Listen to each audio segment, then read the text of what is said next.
ప్రేక్షకుల నమస్కారం. ఫిబ్రవరి 10, 11 తేదీల్లో అంటే శనివారం, ఆదివారం ప్రముఖ స్టాక్ మార్కెట్ అనలిస్ట్ సుందరరామరెడ్డి గారు ETF, index funds, mutual funds మీద ఎడ్యుకేటివ్ వెబినార్ కండక్ట్ చేయబోతున్నారు. దీనికి రూ. 3,000 ఫీజు పే చేయవలసి ఉంటుంది. ఆసక్తి ఉన్నవారు ఈ కింద స్క్రోల్ అవుతున్న నెంబర్ కాల్ చేసి వెంటనే మీ రిజిస్ట్రేషన్స్ను పూర్తి చేసుకోగలరు. సార్ నమస్తే సార్. నమస్తే అండి. సార్ సుందరరామరెడ్డి గారు, ఎడ్యుకేటివ్ అండ్ ఇన్ఫర్మేటివ్ థీమ్లో ఆ పర్పస్లో ఒక ఫండ్ గురించి డిస్కస్ చేద్దాం అనుకుంటున్నా.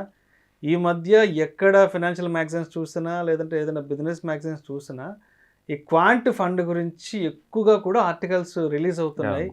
అండ్ అదేవిధంగా ఈ క్వాంట్ వాళ్ళు వెళ్ళి అండ్ అంబానీ, అదానీ కంపెనీస్లో కూడా ఇన్వెస్ట్ చేస్తున్నారని తెలిసింది. ఎందుకంటారు ఈ క్వాంట్ అనేది రీసెంట్గా ఎంత పాపులర్ అయింది? అసలు గజం కేవలం 15,500 రూపాయలతో 150 గజాల భూమి కేవలం 23 లక్షలు మాత్రమే. Right. Indian mutual fund industry మనం కనుక చూసినట్టయితే అది పక్క ట్రెడిషనల్ అండి. ఎక్కువ మంది వాల్యూ ఇన్వెస్ట్మెంట్ లేదా by and hold method follow అవుతూ ఉంటారు అనమాట. అందుకని మ్యూచువల్ ఫండ్స్ ఎవరు కొంచెం అగ్రెసివ్గా వెల్త్ క్రియేట్ చేయడానికి ట్రై చేయరు. సేఫ్ అండ్ సెక్యూర్గా అండ్ స్టడీగా వెళ్దాం అన్నట్టు థింక్ చేస్తూ ఉంటారు అనమాట. అలాంటి స్టేబుల్ ఇండస్ట్రీ అయిన మ్యూచువల్ ఫండ్ ఇండస్ట్రీలోకి ఈ క్వాంటోళ్ళు వచ్చేసి ఎగ్జిస్టింగ్ ఐడియాస్ని ఛాలెంజ్ చేస్తున్నారు.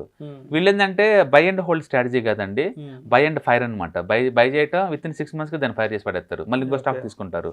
అంతే తప్ప పర్మనెంట్గా ఒక స్టాక్ని హోల్డ్ చేయటం అంటే ఉండదండి. స్టాక్ని ఎంతకాలం ఉంచుకుందని దాన్ని టర్న్ ఓవర్ రేషియో అంటారు. అన్నిటికన్నా దీనికి ఎక్కువ ఉంటుంది అనమాట. ఫ్రీక్వెన్సీగా స్టాక్స్ మారుస్తూ ఉంటారు. ఏ ఒక్క స్టాక్ కూడా 6 నెలల నుంచి 1 year దీంట్లో ఉండదు.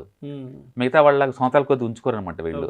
అందుకని ఇండియన్ మ్యూచువల్ ఫండ్ ఇండస్ట్రీలో ఈ పాయింట్ ఆఫ్ టైంలో ఏదైనా చర్చ జరుగుతుంది కాంట్రవర్సీగా అంటే ఈ ఫండ్ గురించి అనమాట. ఎందుకంటే వాళ్ళ అగ్రెసివ్నెస్ ఆ రేంజ్లో ఉంటుంది. అంటే ఫర్ ఎగ్జాంపుల్ ఒక్క అదానీ అండ్ అంబానీ గ్రూపుల్లోనే ఈ కంపెనీ వాళ్ళు 9,000 కోట్లు పెట్టారండి.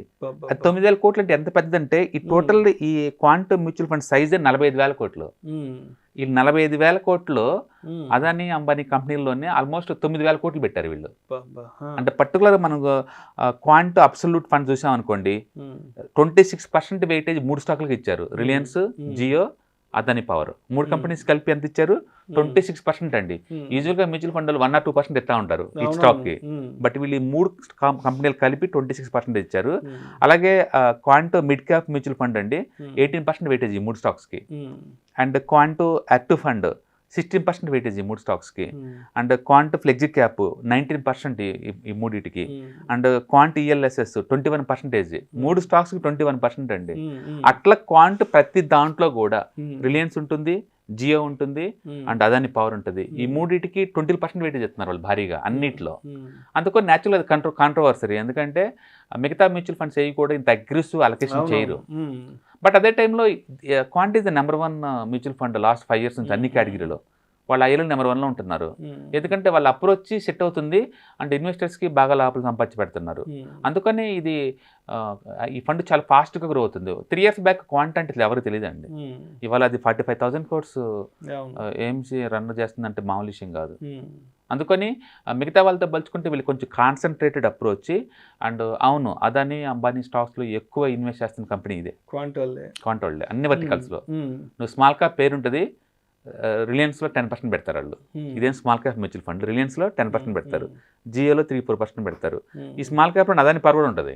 ఆ 3 actual large caps. But still వాళ్ళు అలొకేట్ చేస్తారు. Of course with in the regulatory ఇచ్చిన ఫ్రీడమ్ వాళ్ళు వాడుకుంటున్నారు అంటే బెటర్ అనమాట. ఎందుకంటే జియో ఫైనాన్స్లో చాలా పెద్ద స్కోప్ ఉందండి. అది ఎందుకంటే దాంట్లో ఫిన్టెక్లో అది పెద్ద కంపెనీ అయ్యే ఛాన్స్ ఎక్కువ ఉందన్నమాట. అండ్ రిలయన్స్లో డిమర్జర్ అయ్యే ఛాన్స్ ఉంది నెక్స్ట్ 1 yearలోనే. టెలికామ్, రిటైల్ డిమర్జర్ చేసే ఛాన్స్ ఎక్కువ ఉంది.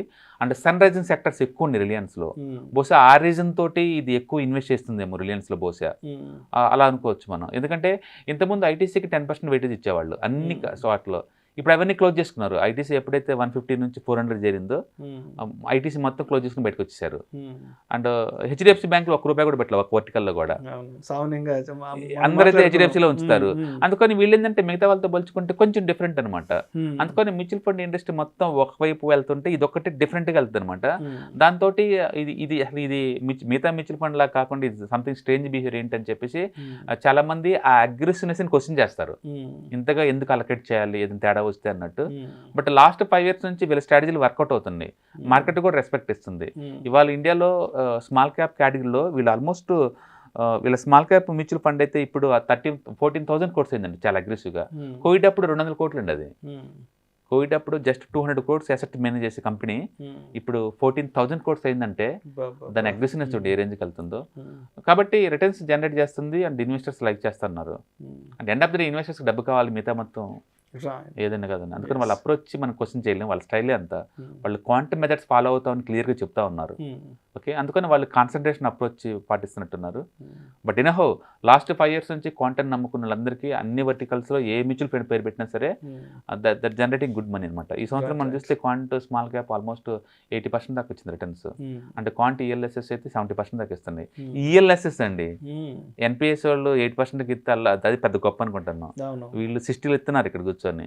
అందుకని ఎండ్ ఆఫ్ ది ఇన్వెస్టర్స్కి రిటర్న్స్ డస్ మ్యాటర్ అంతే. సో వాళ్ళు మేనేజ్ చేస్తున్నారు కాబట్టి it's good. Right. Thank you sir.